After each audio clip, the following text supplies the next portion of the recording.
So again, shalom. My name is Oded Foyer. I'm from the WZO, the World Zionist Organization. You know, this historical Zionist movement established by Herzl back then in 1897.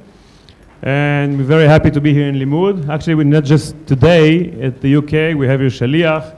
We have our workers dealing with Aliyah, with the Hebrew, with Zionism. And we're very happy to be here. And it's very important for us to be here at Limmud. And we're proud to have our speaker, MK, member of Knesset, Rabbi Dov Lipman, who's going to join us in a few seconds. I want to introduce him, and if you hear this introduction before, it's okay. I'll just do it again. We brought here a speaker, which is an Israeli educator, an Israeli social activist, and an Israeli now member of Knesset. And I couldn't say this kind of introduction something like 9 years ago, because back then you were in Israeli. You just made Aliyah in 2004. And look at this Oleh Hadash, which decided, first of all, to make Aliyah, to change his life and to move to Israel, and then decided that that's not the end of his Zionist journey, that's just the beginning. And he wanted to be involved in Israeli society and to make a change. And within 9 years, he's now one of the most active members of Knesset, 2 committees in the Knesset, well known in world jury, and is now here today. And after this becoming an Israeli and making Aliyah, he will now give us a very deep look and deep understanding about what's happening in Israeli society, and I'm sure it will be very interesting. And as we planned it, we'll have enough time to make it a discussion, a dialogue, not just a lecture. So I want to thank Rabbi Dov Lipman, who just came for that, for this just one day for Limmud, and I want to thank you for being here. So Dov, please.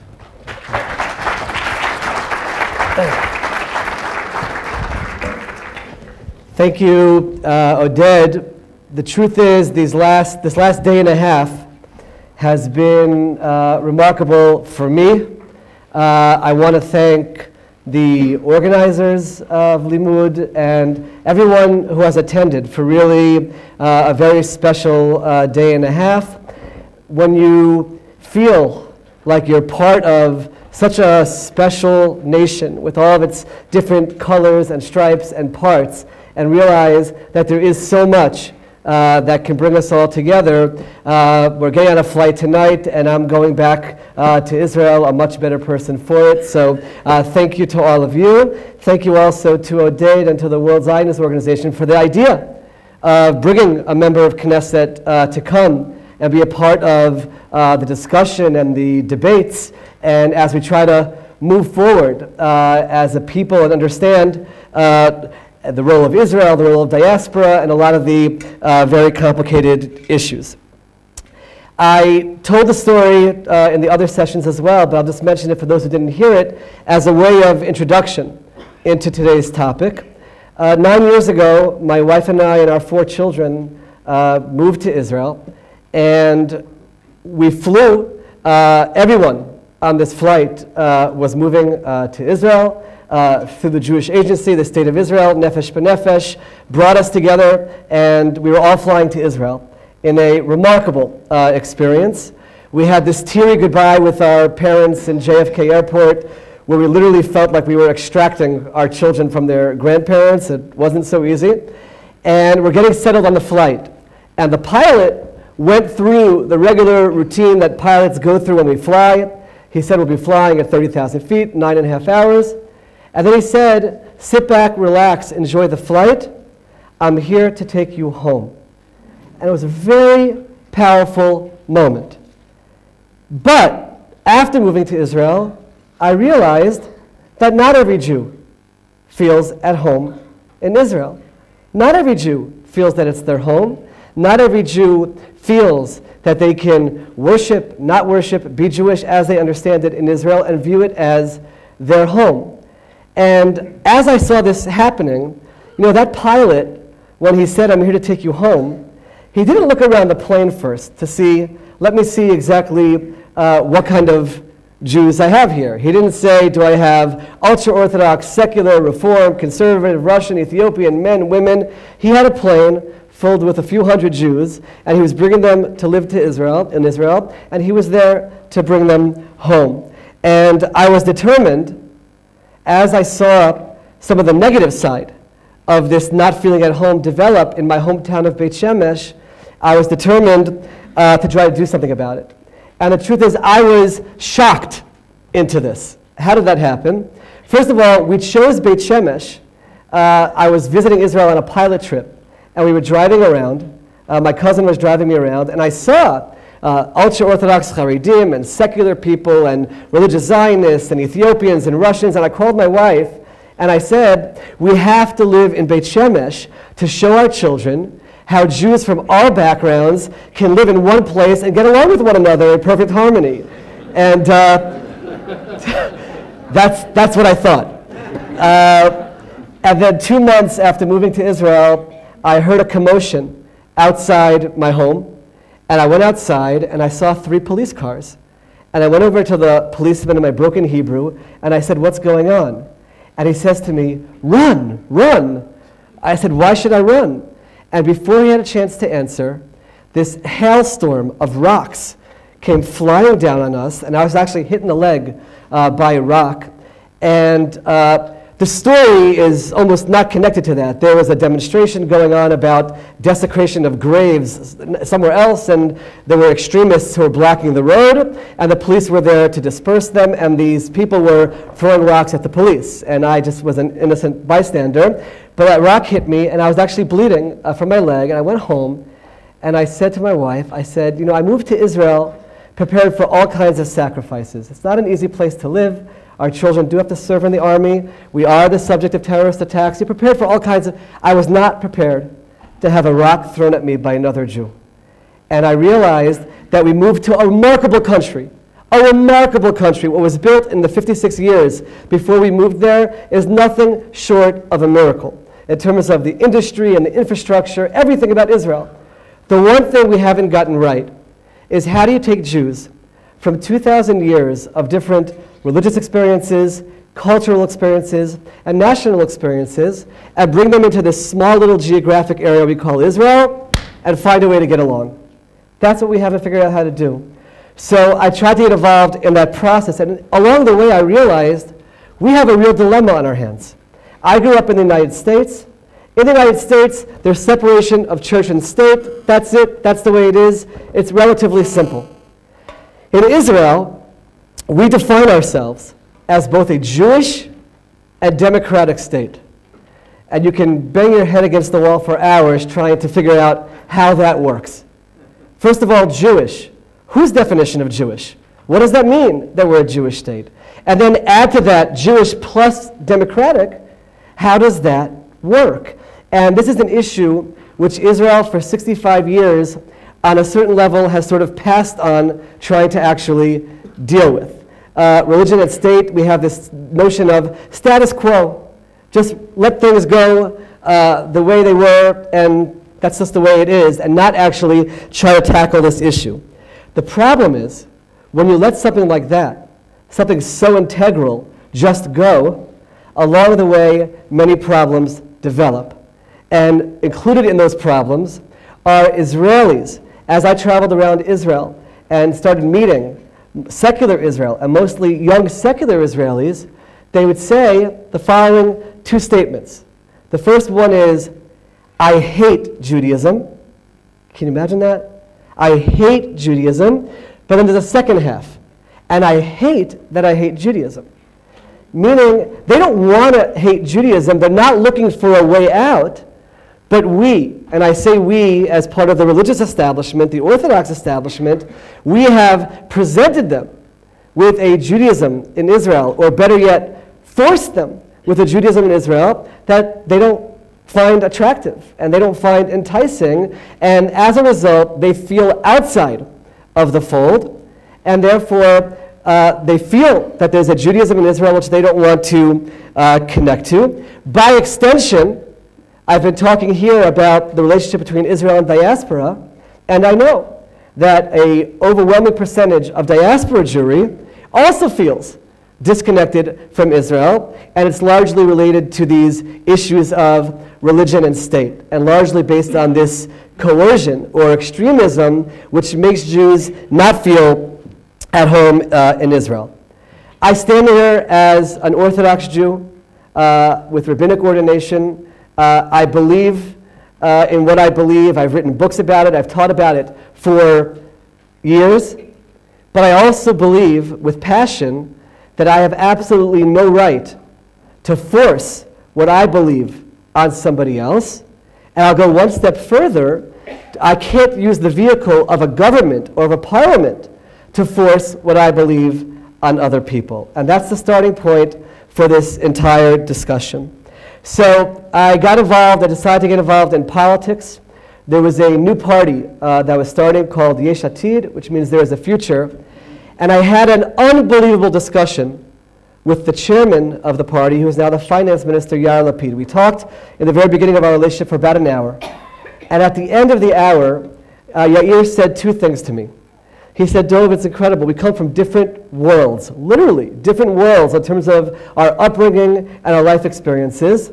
But here we are sitting together, and we agree about 80% of the issues. We disagree about 20% of the issues, and sometimes we disagree strongly. He said, let's work together about those 80%. Let's work together. Let's start dealing with those issues that have been neglected for years in Israel. And on those other 20%, let's sit around the table together and let's hammer out compromise. You might have red lines that you won't pass. I might have red lines that I won't pass. And let's find a way to actually work together. And for me, that was the call that I wanted to be part of. I wanted to be part of the process of actually trying to tackle the issue of religion and state, trying to deal with what does it mean to be a Jewish and democratic state together. And as Yair said, in the end, Israel will not look 100% the way he wants it to look, if he could have his way, and it won't look 100% the way I would want it to look if I had my way. But at least we will have found a way to work together and make progress and make everyone really feel at home in this country, where everyone should be able to feel at home. I was number 17 on the list for Knesset. I had zero expectations to be elected, and I was fine with that. I wanted to be part of the process, especially when it came to the ultra-Orthodox community, in terms of writing legislation about the draft, writing legislation about including general studies in their schools, and I figured I'd be able to play my part. But a wonderful thing happened along the way, and we won 19 seats, and we're the second largest party in the Knesset, and we do wield a tremendous amount of power in terms of the governing coalition, and we are moving forward on all of these core issues of religion and state. I just wanted to give you a taste, at least, for some of the issues that we're dealing with it, how we're trying to navigate through them, how I, as a religious Orthodox Jew, am part of that process. And then I certainly want to leave time for everyone to be able to ask questions. The one issue which really, as I meet with secular Israelis, which really seems to be the biggest issue, and the issue where they really feel this coercion and this extremism the most, is in the area of marriage. This moment, which is the greatest moment, the highlight of a person's life, hopefully, and they feel that this whole area has been hijacked by a coercive and extreme and stringent rabbinic element, and they can't get married the way they want to get married. That's the one side, and that's horrible, and nobody should feel that way, and nobody should feel that they can't get married as they choose. On the other hand, you have the Orthodox establishment, the traditional establishment in Israel, which says, wait a minute, we're a Jewish country, and within Judaism, marriage has always been a spiritual, religious bonding and ceremony, and we don't want to give that up, and we want to identify ourselves as a Jewish state in that way. So how are we dealing with this issue? So our party, we've been working on this since before the election, so this is over a year that pretty much 5 of us in the party have been working on this issue. The primary characters are myself, Rabbi Shai Peron, who's the education minister, Aliza Lavi, a member of Knesset, who's also the chairwoman of the Committee for the Advancement of Women, together with someone who I've learned in my day and a half here as a hero of Limmud, a member of Knesset, Ruth Calderon, and also a member of Knesset, a minister, the health minister, Yael German. If you span this spectrum over here, you're talking about 5 people from very different backgrounds, and we've been hammering out a compromise on this issue. We have proposed for the Knesset, and from everything we can tell from within, it will pass once it goes through the legislative process, the law which allows for civil unions in Israel. What does that mean? It means that people will choose when they get married, and that's an important word over here, choose. People can choose what they want to have. There's an option for a religious marriage. That religious marriage will be done under the Orthodox rabbinate. I want to emphasize a rabbinate which is going through changes now to be more embracing in nature, to open it up and give people far more choice and options in terms of how they go about that marriage. That's one track. And the other track is for a civil union, which will provide people with every single right as a married couple. It's a civil ceremony, it's a civil contract which provides them with those rights. And there we are, we've opened up a track in Israel which allows for people to get married or to live together and have the same rights as people who are moving forward with a marriage. There's a second step to this which we haven't gotten to yet, which I'm really trying to spearhead, and that is people who don't want to have it just be a civil union. They do want it to be religious in nature, but don't want it to be under the Orthodox establishment. And that's something which we're working on and trying to figure out the best way to make that happen. That's not going to be part of this legislation. But I want to tell you that there are tens of thousands of young people in Israel who are waiting for this bill to pass so they don't have to run away to Cyprus in order to continue together with the person who they love and receive the rights in a civil democratic society. So that's an example of trying to balance between Jewish and democratic. It's an example between not looking 100% the way I might want it to look or the way Minister Lapid would want it to look.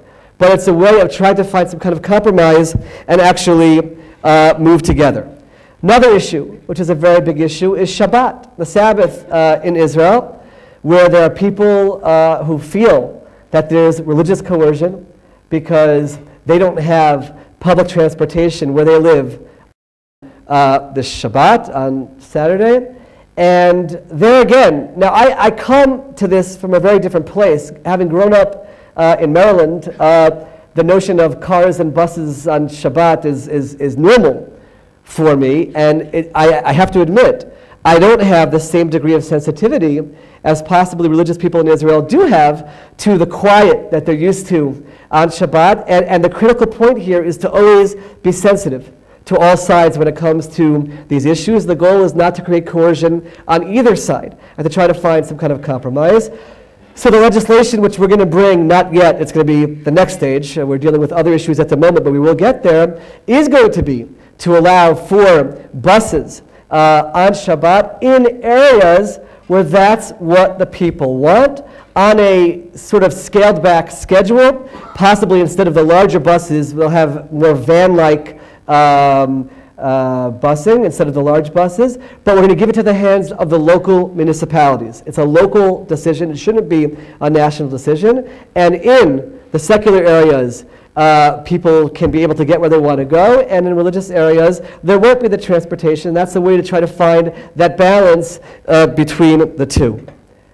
One of the most heartbreaking issues that I've found since I've come to the Knesset is the issue of agunot, women who got married according to the Orthodox establishment, and they're chained to their marriage because their husbands refuse to give them divorce. There are times that it's the opposite, by the way. There are times that there are women who also are refusing to accept the divorce. It does go both ways, but most of the stories that I've come across have been for the... Now, what's interesting is there are mechanisms within even Orthodox halacha to deal with this issue.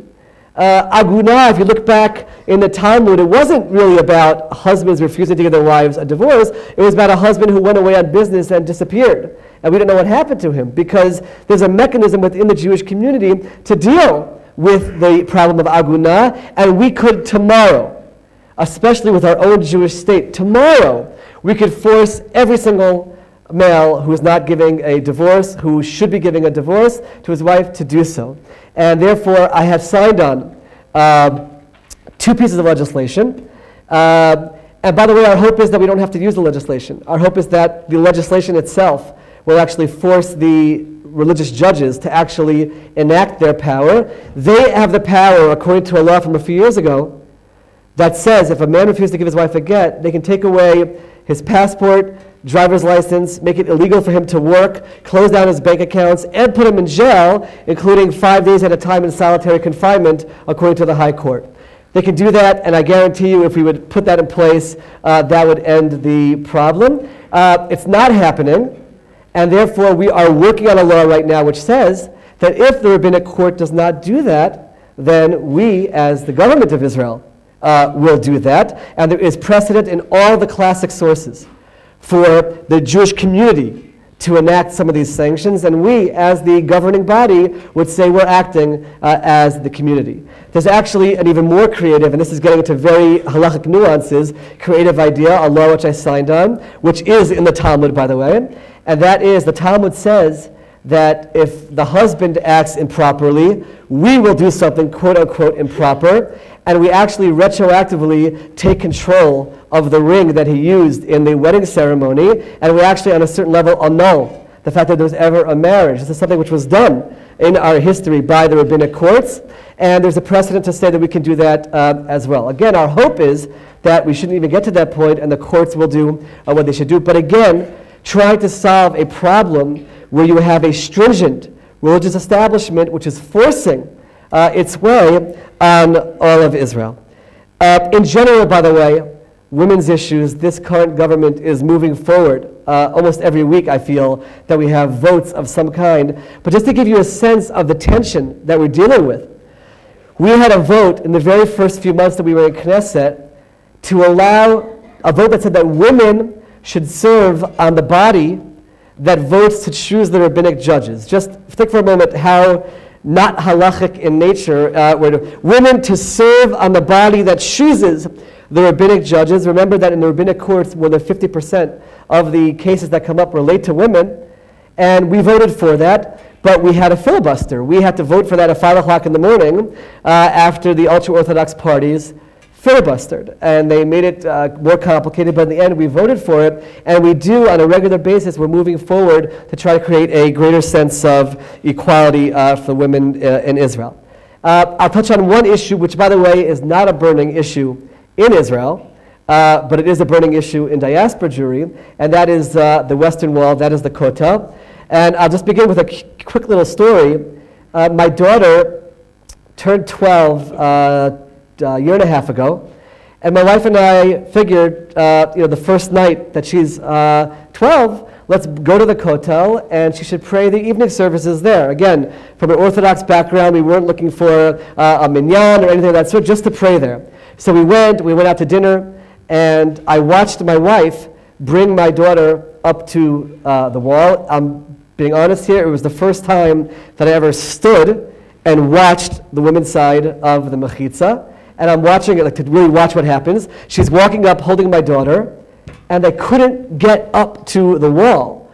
There were so many women in that space, they couldn't actually get up to the wall. And then I turned to my left, to the men's side, and it was totally empty. Totally empty. And I went home, and I wrote an article in the Jerusalem Post called Women and the Wall, and I said, before we even talk about women of the wall, where's any justification for not providing enough space for women who want to pray on the women's side to pray properly? And I called at that time to put the mechitza down the middle, half-half, make it even, and give everybody their equality at the Kotel. I didn't know at that time that a year later I'd be serving as a member of Knesset and could co-sponsor legislation which demands that it be done that way. But that law is in the legislative process right now, and God willing will legislate that at the very least, recreate that level of equality at the Western Wall. But in the process, I started learning more about the Women of the Wall issue, and I wrote about that as well. And I have to be honest, as someone who is Orthodox and observes the code of Jewish law, I try to observe it as best as there is absolutely no reason worse than that. It's an embarrassment that there can be a law which says that a woman can be imprisoned for wearing a talit at the Western Wall. It doesn't make any sense on any level. We've made an issue about something which, even from an Orthodox perspective, should not be an issue. And therefore, yes, I do support the establishment of an area where all denominations can pray as they wish, but I don't even understand why we have any laws governing in terms of wearing a talit. There's no coercion whatsoever towards an Orthodox male who should be praying on the male side and focusing on his prayers about a woman who's wearing a talit at the kotel. The woman's not violating anything, according to most of the even Orthodox sources, and I don't understand, and it's a great symbol of how we've abused the system in Israel for the opinion of an extremist element to establish itself on everyone else. In my living room at home, we have the picture hanging there of the famous David Rubinger picture of the 3 paratroopers who liberated the wall. And a few years ago, they reunited them. And they came together, and lo and behold, one of them is religiously observant, one of them is sort of Masorati, traditional, and one of them is secular. And I think that captures the entire message. Jews from all backgrounds fought and died in order for us to have the kotel, and therefore we absolutely have to create a scenario where all Jews from all backgrounds can feel comfortable at the kotel.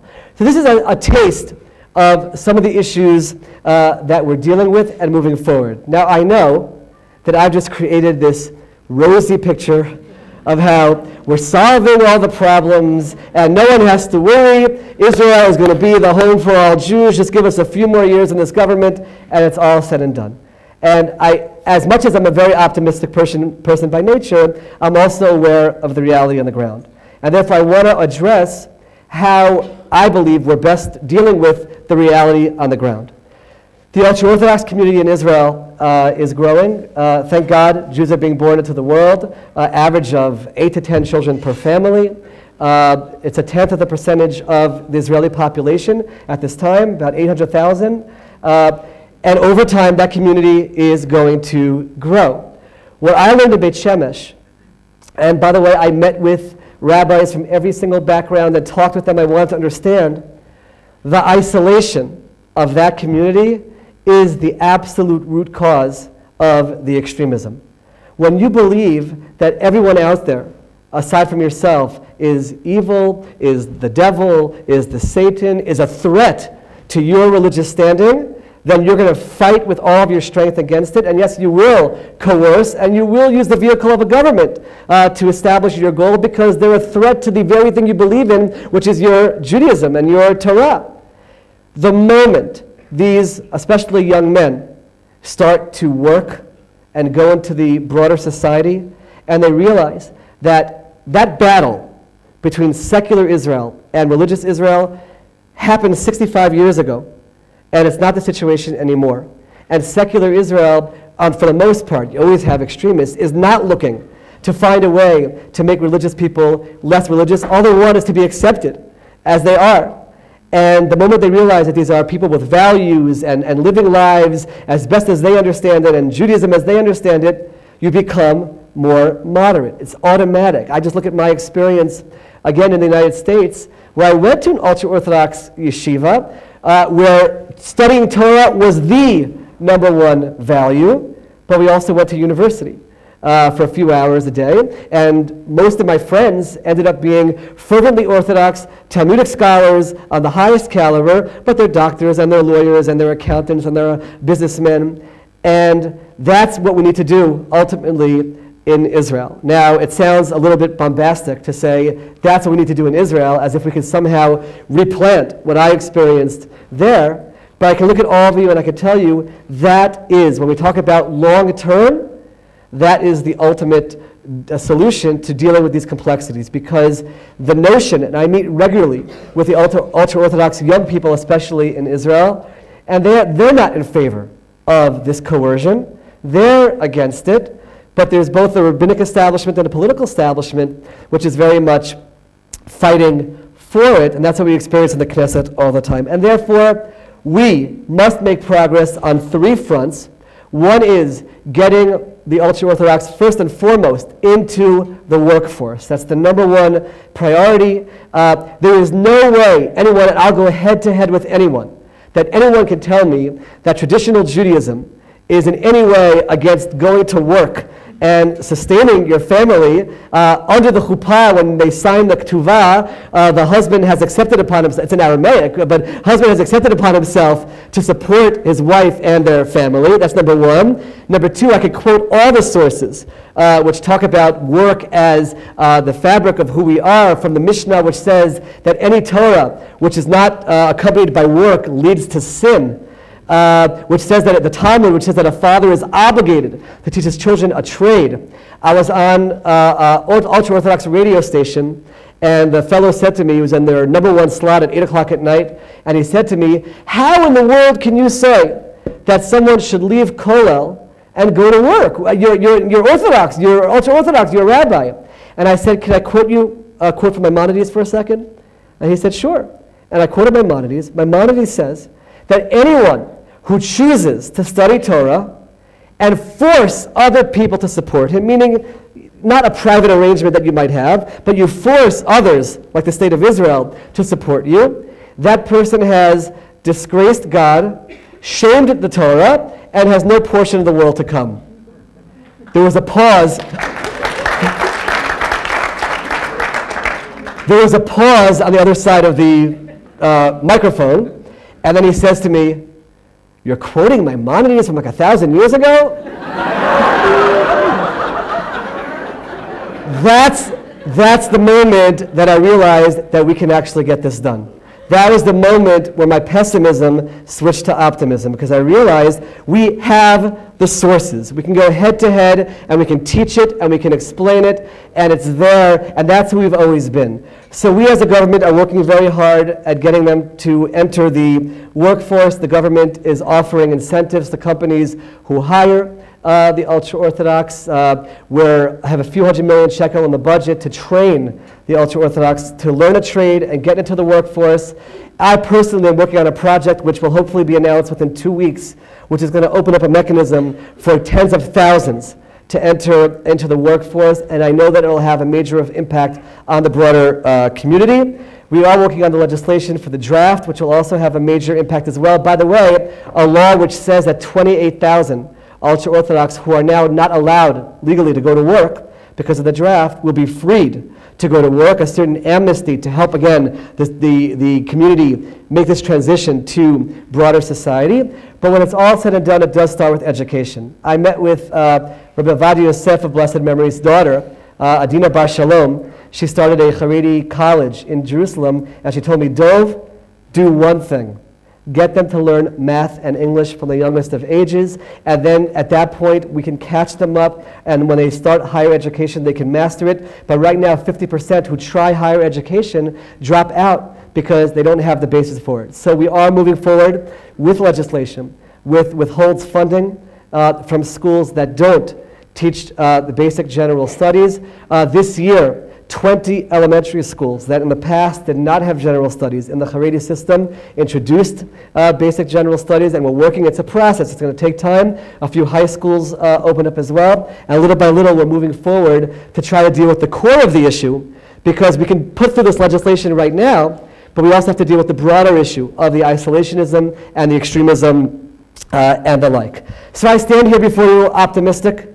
I believe we have an opportunity, especially within this government, to really move forward and make progress and make legislation so that everyone ultimately can feel at home in Israel, so that Israel can be a place, and I've mentioned this in my other presentations as well, Israel can be a place where the world looks to in terms of a place of equality and freedom, and really be a wondrous society, a light into the nations. Again, tried to balance that very difficult balance between Jewish and democratic, something which we've never had to really deal with before, but to really create a place where when I come here and I talk about moving Israel or supporting Israel, people won't look at me and say, why would I want to move to or support a place where I don't necessarily feel embraced? We are working very hard on this issue. I can tell you that right now, all Jews should feel embraced, should feel welcomed, and hopefully we can all work together and continue dialogue to really make Israel a place where everyone absolutely feels at home. So that's my update for you.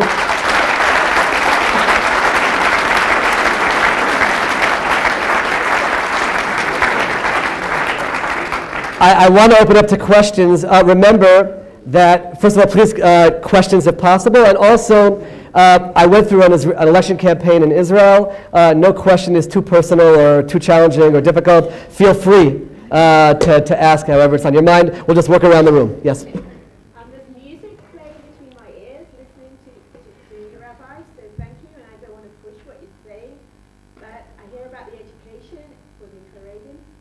How does the Orthodox and your party view the vastly, the huge families, 9, 10, 11 children, women bearing children into their early 40s with all the complications? Is there any proposals to work on that? I would say that the question was, are there any proposals to deal with the large numbers of children and women older in their ages in terms of having children?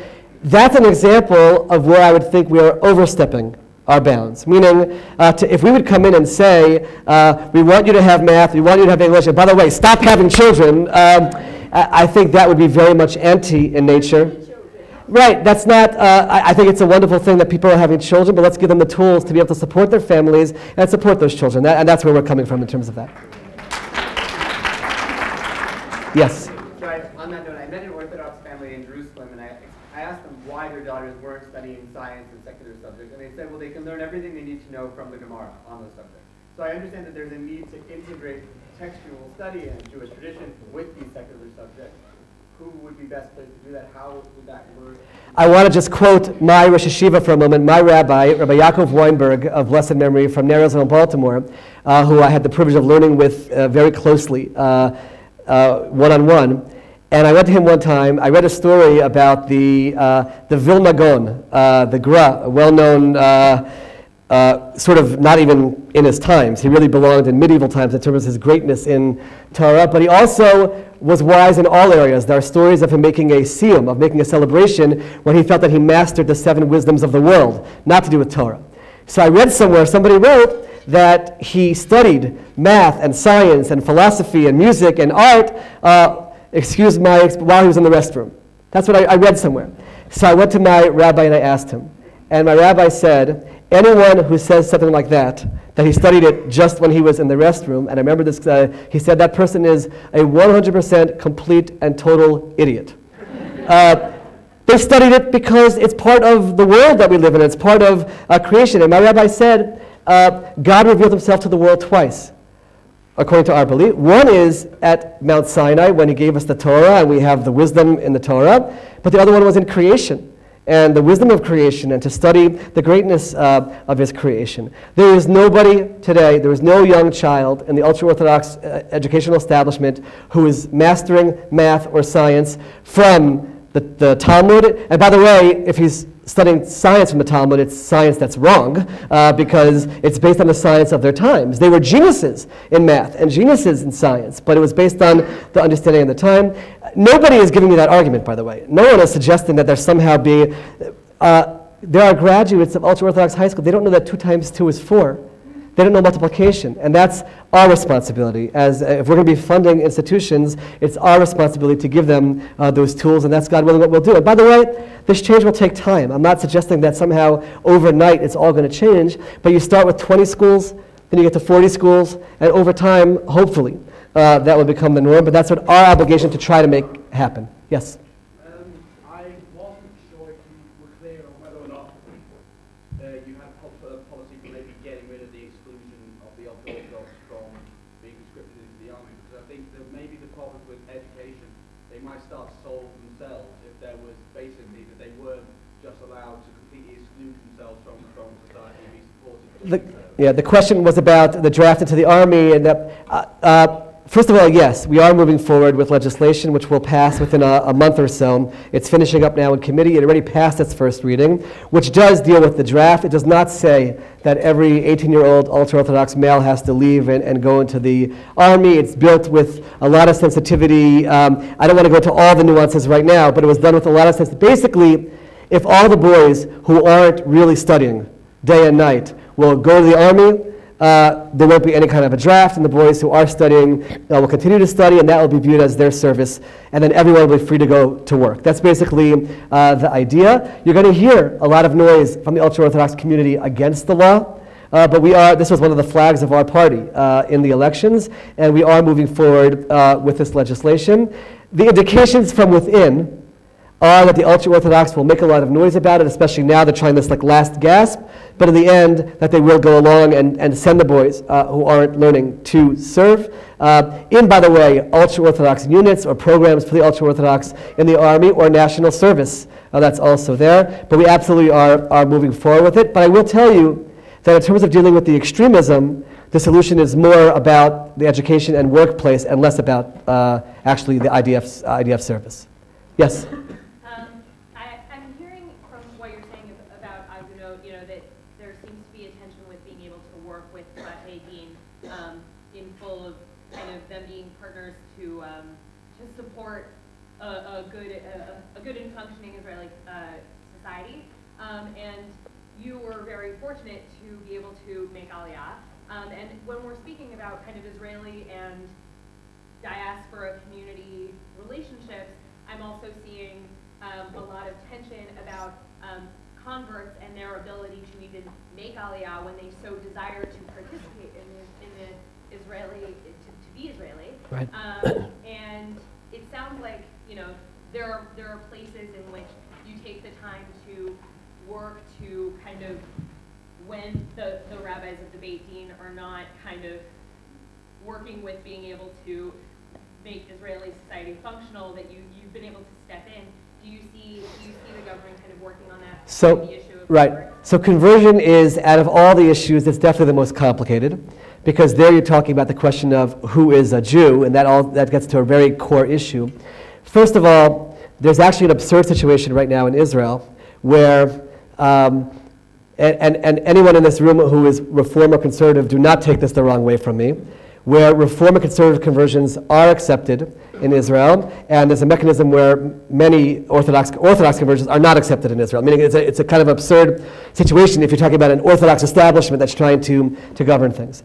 The answer is yes, we're trying to deal with the conversion issue. The first step, by the way, is going to be with Russians. There are tens of thousands or 100,000 or a little more Russians who came to Israel under the right of return. They are not Jewish according to halakha. They have a Jewish father or a Jewish grandfather, and they're not allowed to.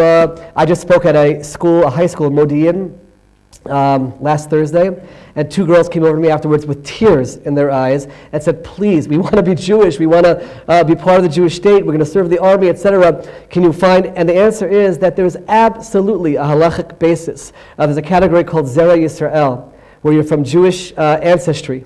There's a source amongst the Rishonim, the medieval commentators, who says that somebody who's from Zera Yisrael, not from 1 generation ago or 2 generations ago, from 20 generations ago, doesn't even have to go into the mikvah to convert. Now, we're not saying that. We're saying they will go to mikvah, they will go through, but that's just to show you if we want to be creative and open-minded, the sources are there. So the first step, God willing, will be something to allow the Russians who want to convert to have an easier process. But then by extension, we do have to find ways to navigate through the issue of all the conversions. It's complicated, and I'm less optimistic about that issue than I am about the others, because it is so complicated and complex. But we do have to, there have been attempts made in the past. The Ne'eman Commission in Denver, Colorado, was an attempt to try to find a way to work together. But I do feel that we have to be working on it. I want to know that at least we're trying to sit together and figure out how to make the various compromises to have some kind of a unified conversion policy. So we'll see. Yes? Hi. As an Israeli, it's inspiring to me to hear what you're describing, because this is the Israel that I want to live in. You spoke several times about equality, so I wondered if you could talk to the issue of equality in the realm of marriage or others, or same-sex relationships? Sure. Rav Aaron Lichtenstein, one of the Rosh Yeshiva in Gush Etzion, he pointed out, and again, please nobody in the room take offense to what I'm about to say. He pointed out that in the Torah, right, and for those who accept what the Torah says, it does say that there are lifestyles which are, the Torah's word is toeva, which is abomination, but it does not say that as a result mistreat people or treat them as unequal. It doesn't say that. It gives its opinion about that lifestyle, but doesn't say and therefore treat. And he also, by the way, pointed out, parenthetically, the Torah also uses the word toeva, abomination, for being dishonest and lying and the likes. That's just an important note to make as well. I believe that we have a responsibility to create a scenario where no one feels that they're in any way second class, that in no way feels that they're mistreated. This mechanism of the civil unions is the way that we're doing that, where Orthodox people don't have to come along and say, we recognize this lifestyle as a marriage or something spiritual in nature, but at the same time we absolutely give everyone their basic rights, and that's the rights that they have, and that's the mechanism. By the way, the law which was passed today, I missed all the excitement in the Knesset, but there was a colleague of mine in our party, Adi Cole. She was not, it's funny how these stories happen. She was not trying to make any kind of waves at all. She received an email from someone who pointed out that in Israel, there's a tax break, which is given, it was given for women originally in the workplace. And the scenario in Israel until today, or once the law will be finally passed, was that a man and a woman who have a child receive a tax break for the woman. Two females who are living together and have a child receive that break, but two men who are together who have a child don't have that break.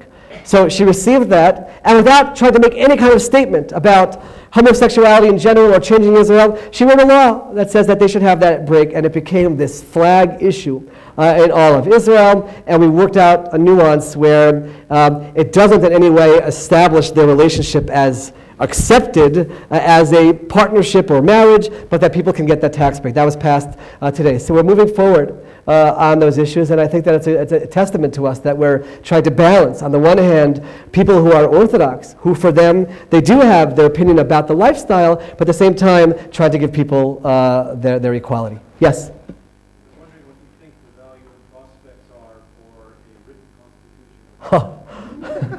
Country where you grew up, and in particular in that Bill of Rights, hypothetically, there would be at least some kind of broad framework for the precise place of religion in Israel. Yeah. If I understand the history correctly, David Ben-Gurion in May 1948 established this makeshift emergency government without the Constitution, and I think he said that November 1st we'll have peace, and we'll sit down, and we'll make order, both in terms of the government and in terms of a constitution, and here we are 65 years later, still without peace.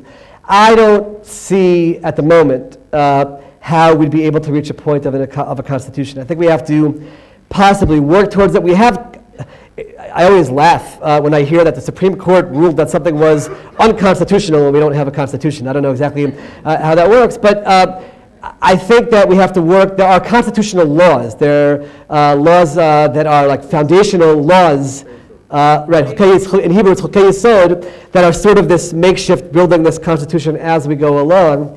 I would say this: if we succeed in some of the changes that we're making now, and if we succeed in creating a more moderate religious community, it's possible we will reach a stage where we can actually sit down and begin that process, but it's definitely not the time for it right now. But maybe we'll get there someday. Okay, yes? What's happening, first of all, in Beit Shemesh now with the modesty controls and modesty signs, and also with this campaign to disappear women from the public space, sidewalks, buses, no faces on. So my political career started as I'll repeat the question as I give the answer. Started as a guy just living in Beit Shemesh, and all of a sudden, after the rock incident, by the way, that rock is sitting on my desk in the Knesset today. I held on to it to remind myself every day about what we have to work towards. There were these stickers that went up, these signs that went up on walls near our home that said, you're not allowed to walk here, bilavush lo tsanua, in clothing that's not modest. So I used to go at 12 o'clock in the morning with friends, and we would spray paint over the signs, but it was happening so much that we were spending a lot of money on the spray paint. So I got creative, and I started just spray painting over the words Lo Tsanua, and now the sign said, you're not allowed to walk here in clothing. And, and the sign stopped pretty quickly, so it actually worked. It's an issue. I want to be very open with everyone here. It's a very small element in the ultra-Orthodox society that puts out those signs or that would scream at women or any kind. It's a very small percentage. And it's very important to know that because as you're walking down the streets in Israel alike and you see somebody ultra-Orthodox, most of them are not people who are going to in any way do anything to harm you or coerce you. Having said that, we have to deal with it. I very much believe that it's a police issue. I believe that it's an issue where the police have to have the confidence to go in and take care of it. We in Beit Shemesh have gone through different police chiefs, one who apparently had political aspirations and therefore he didn't want to enrage the ultra-Orthodox community by arresting people, others who have been stronger, and when they are stronger, it does work. When they come in very strong against it. Situation in Beit Shemesh in general, which very much was a microcosm, I think, and a test case for all of Israel. We went to elections a few months ago, and those elections were very much about what kind of city it was going to be. There was an ultra-Orthodox mayor who very much was inclined towards the extremist side, or at least giving them space to operate in Beit Shemesh, and he was going against a secular candidate, very respectful to religion, who would, I believe, run the city very well, give the ultra-Orthodox community what they need, build for everyone, and create a good scenario for Beit Shemesh. We went to elections. The ultra-Orthodox candidate won. We contested the elections because there was a lot of fraud, and tomorrow afternoon we're getting the decision about whether or not there'll be new elections in Beit Shemesh, and there are indications that there might be. And there are indications that if there are, many ultra-Orthodox will actually vote for the secular candidate because of sort of the mess that was created by the ultra-Orthodox candidate. I want to emphasize something. You can have an ultra-Orthodox mayor of Beit Shemesh who will be a wonderful mayor for Beit Shemesh. This is not an issue of ultra-Orthodox or not. It's a question of, is it a person who believes that his job is to really give to all the citizens or not, and be a uniter instead of being someone who polarizes the community. So we'll see what happens in Beit Shemesh, but it is very much a test case for a lot of Israel in terms of, can a city go into a direction where it becomes more ultra-Orthodox or ultra-Orthodox leadership, but then also turn back after that to a mayor who's secular and then provides for everyone. Yes?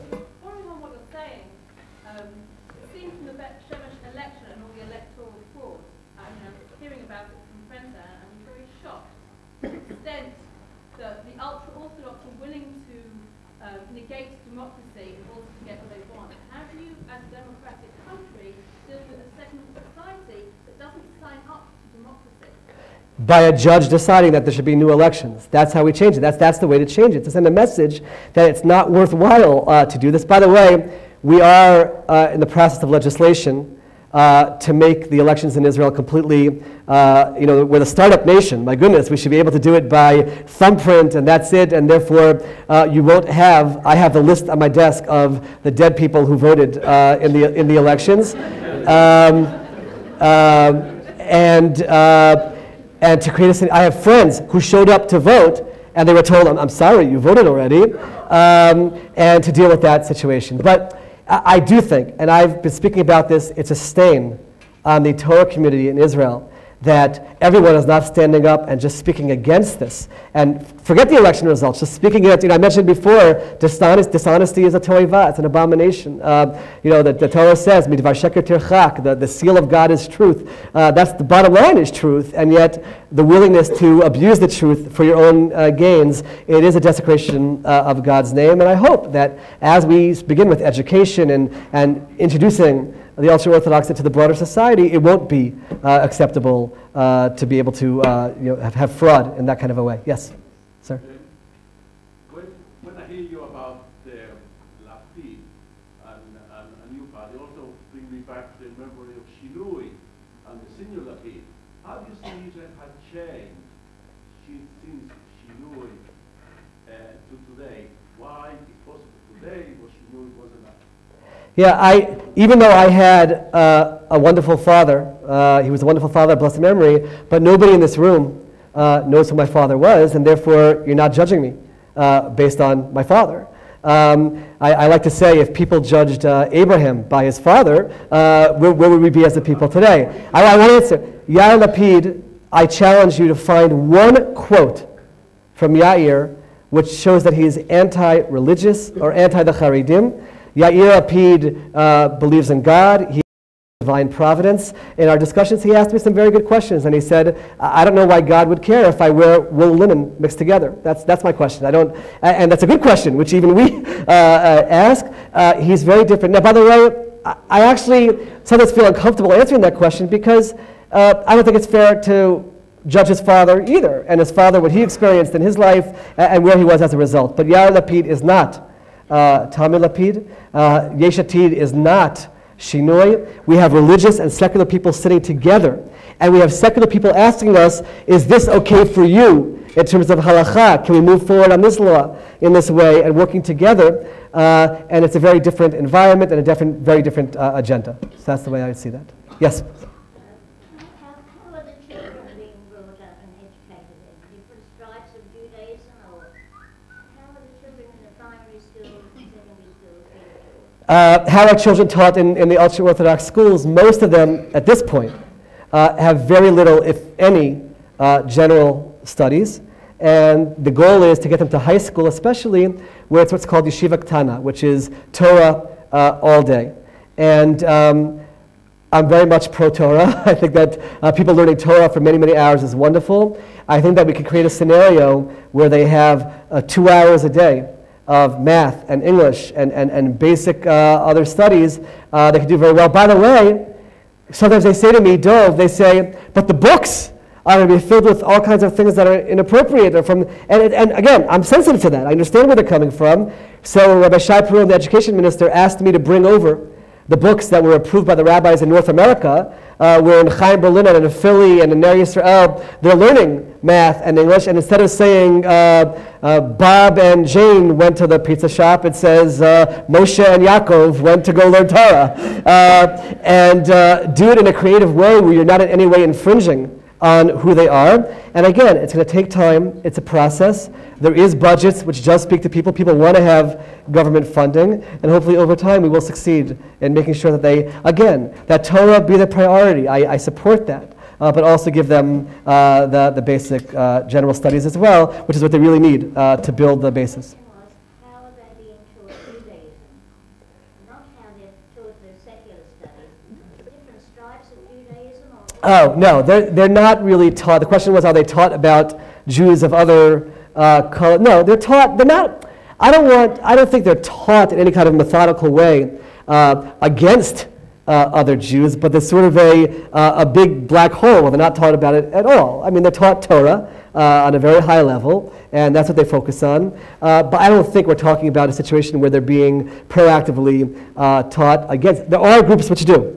There are groups which protest against the government, but it's not the majority. I wouldn't say it that way.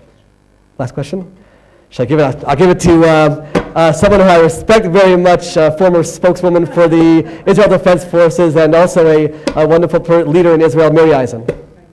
I'm fascinated by what you started, because you said that when you spoke to Israelis, they said that they don't like Judaism.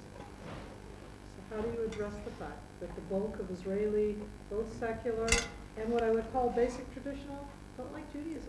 The question was, how do we deal with the fact that broader Israel doesn't like Judaism?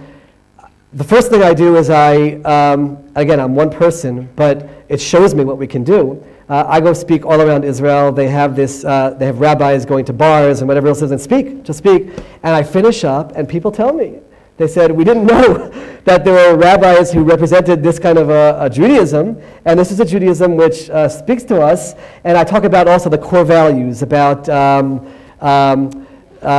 equality and tolerance, and that this is what we believe in, and not coercion, and the free will is the number one value that we believe in. Tselem Elokim, when it says in the beginning of Breshit that we're created in God's image, the commentaries explain that's free will, the ability to choose the path you want to go on. We have to do a better job in getting that message out and showing people that there is a beauty to Judaism. I think, and people tell me, the moment we have civil unions, just as an example, and that a Jewish state is letting them have civil unions, all of a sudden they'll feel open to exploring this Judaism. Now, having said that, we do have to do more education in the schools, in the secular schools, about Judaism in general, but in an environment where they're open to hearing. Again, the Limmud example is a brilliant example where there's something which we can all sort of surround ourselves with and say, let's learn about it. That's part of the whole Ruth Calderon phenomenon and the like. That's our responsibility, is to create a scenario where people want to be proud to be in a Jewish state. They want to be proud Jews. They want to feel like they're part of something special, and I really believe that that's our responsibility. I do believe that Rabbi Shai Perona is an excellent education minister for this goal, because whatever I said here, he could stand here and give the same speech, if not better, and represents those values. And I hope that we can actually bring that message into the system. I'm going to just end with one short story, and it's, by the way, for those who didn't ask questions, I'm going to apologize in advance. We're running from here to the airport. I will leave on the podium my card. Please feel free to send your questions, criticism, ideas. I want the dialogue to continue. This shouldn't be the end at all, and I apologize that we're running right out. A lot of people say to me, they say, Joe Dov, this is stam chalom. Just a dream. You're this naive American. You're fresh off the boat. This is Israel. We're hardened in our ways. The Haredim are not going to become part of Israeli society. The Chilonim, the secular, are not going to accept the Haredim. And I say it's stam chalom. That's what they say. So first of all, my first part of that answer is we're already doing a lot of it. And I already see tangible changes happening on the ground. And that's first of all. But second of all, and this is a story which for me captures so much about the time that we live in. And I apologize if you've heard the story before, but for me it's a very important story. You talk about dreams. 30 years ago, growing up in Maryland, we used to go and demonstrate for Russian Jews who at that point, a time that it's almost impossible to even believe existed, when Russian Jews were behind the Iron Curtain and they couldn't leave the Soviet Union to move to Israel, and many were imprisoned for it. So we used to go, and I have no doubt many people in this room also went out and demonstrated and were leaders, and look at what a difference we made. One of those times, I remember it like yesterday, I was standing there in front of the embassy in Washington, D.C., holding a sign. And I remember it because I read his name and I had no idea who he was, but I remembered it. And I stood there, this 13-year-old American kid with a sign, 30 years ago, with a sign that said, "Free Yuli Edelstein." And I stood there. You want to talk about dreams? 30 years later, I'm blessed to sit as a member of the Israeli Knesset, and Yuli Edelstein is the speaker of the Knesset. King David said, "Shir ha'ma'alot b'shuv Adonai shivat Zion hayinu kecholmim." We're like dreamers. The return of the people of Israel to Zion, we're like dreamers. It doesn't make any sense. Nothing makes it. The people who founded this country were against far greater odds in succeeding than we are right now in making the country much better. 70 years ago, my grandmother, may she live and be well, was languishing in Auschwitz. And a few months ago, she found the strength to make the trip to Israel. And she sat in my office in the Knesset, and she said, "This doesn't make any sense. It doesn't make it a Jewish state, a Jewish parliament, my grandson in that, it doesn't make any sense." And she's right, because we're living in monumentous times. And therefore, we have to believe that we can take the torch from the unbelievable person who founded this country and who dreamt the dream and built this country against all odds, and take the torch, and it's going to be challenging, and it's going to be difficult, and it might take a generation or two generations, and we might not live to see it, but to try to build a country which is that wondrous society, which is that country where all Jews feel at home, and where we truly are a light unto the nations as we should be. Thank you so much for your time.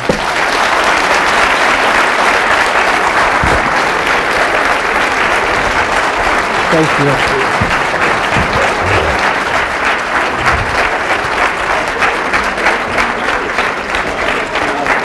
Thank you very much. Thank you.